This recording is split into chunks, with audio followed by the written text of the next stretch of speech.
We now move over and east, where in a significant move, China has implemented measures to exempt the export of Nexperia chips that comply with civilian use. According to the Chinese Commerce Ministry, the country is closely monitoring the ongoing dispute with the Netherlands over Nexperia, which has caused a shortage of chips and posed a threat to car production. The ministry's statement emphasized that China is awaiting concrete actions from the Dutch side to resolve the issue. Now, additionally, the statement welcomed Europe's continued efforts to urge the Netherlands to address what it called wrongful practices. The ongoing chip shortage continues to impact industries worldwide. We're now joined by Dr. Asta Chadha. She is at Ritsumeikan University and is an associate professor of international relations. She's joining us live from Kyoto in Japan. Thank you very much for joining us. Tell us a little bit more about this dispute. It's been developing now for over a week. China has now announced these exemptions for Nexperia chip exports to meet civilian use standards. What does that mean? Having me here to discuss this very important issue. Well, I mean, the story goes back to September 2025 when, the Dutch had invoked a very Cold War era law to seize control over Nexperia. And when I say seize control, they basically labeled it as an entity of concern because it had Chinese directors. And the main company, the holding company, is also Wingtech, which is a Chinese company. And most of the chips that Nexperia used to produce, they were first sent to China, and then from there they were sent to rest of the world, which includes mainly the automakers in the US and Europe. And so the Dutch had cited that this is a national security concern for them, and they had basically stopped any of these exports to China in the first place. And then China retaliated by seizing its own exports of the processed Nexperia chips. And basically it in some way, it majorly, I would say, impacted the automakers that were largely based in the US and in Europe. And I'm talking about the big ones, Volkswagen, Volvo cars.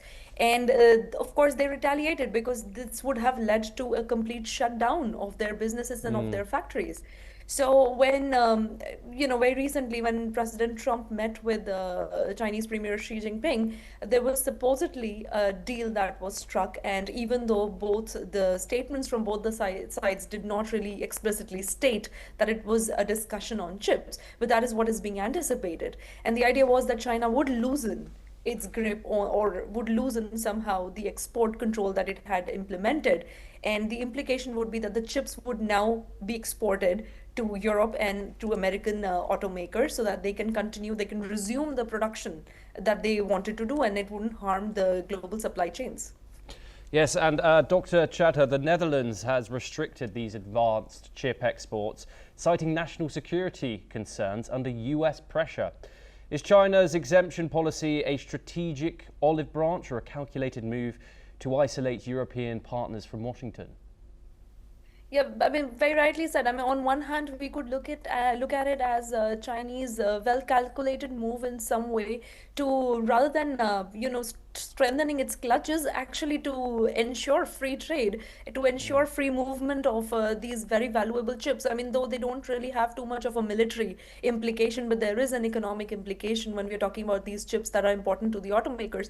And on the other hand, if we look at it from a Chinese strategy perspective, pretty much the Chinese threw the ball in the Dutch court and said that this is, we are easing the export controls at our end, and now it's up to the Europeans to do the same and to loosen their grip on the Chinese entities. Yeah, and finally, what does this mean for Europe's tech independence? Trying to balance US alignment on export controls, but of course it has this huge reliance on Chinese manufacturing. What more can you tell us, Dr. Chadha? Yeah, I mean, see, if you look at it very realistically, I mean, the Dutch government has not yet relinquished control of Nexperia. That's one.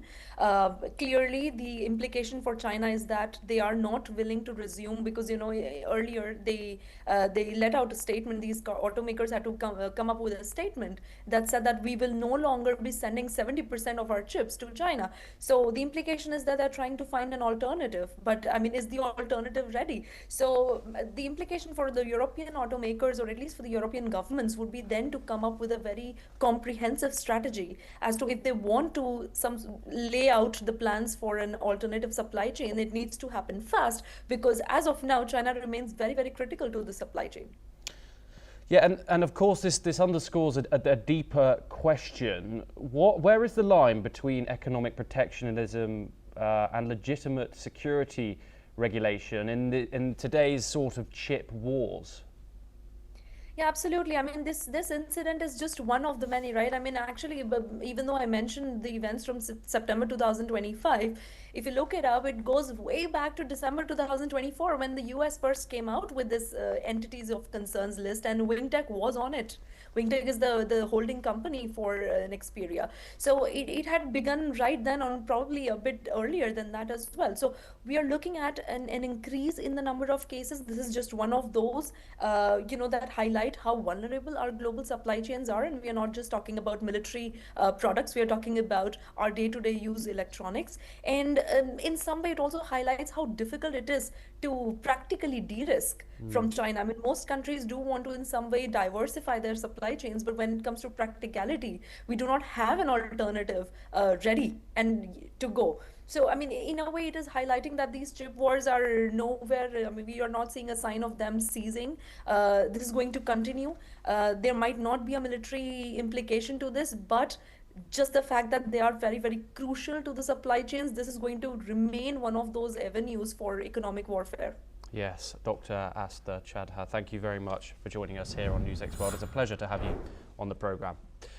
Now we move on, and at least 2 people have died in the Philippines as Super Typhoon Feng Wong lashed central and eastern parts of the country. A 64-year-old woman was pulled from debris after returning to her house while fleeing with family members. Authorities report that more than 1 million people have been preemptively evacuated ahead of the storm's expected landfall in the northern Luzon region. Feng Wong, locally known as Uwan, is battering Luzon with sustained winds of up to 185 kilometers per hour and gusts up to 230.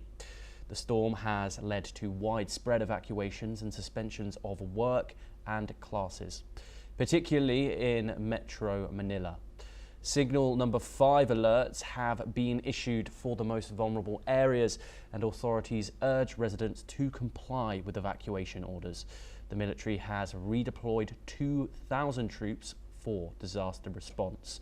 Of course, here on NewsX World, we will continue to bring you all the updates coming out of the Philippines as that typhoon rages on. Well, that's all that we have time for.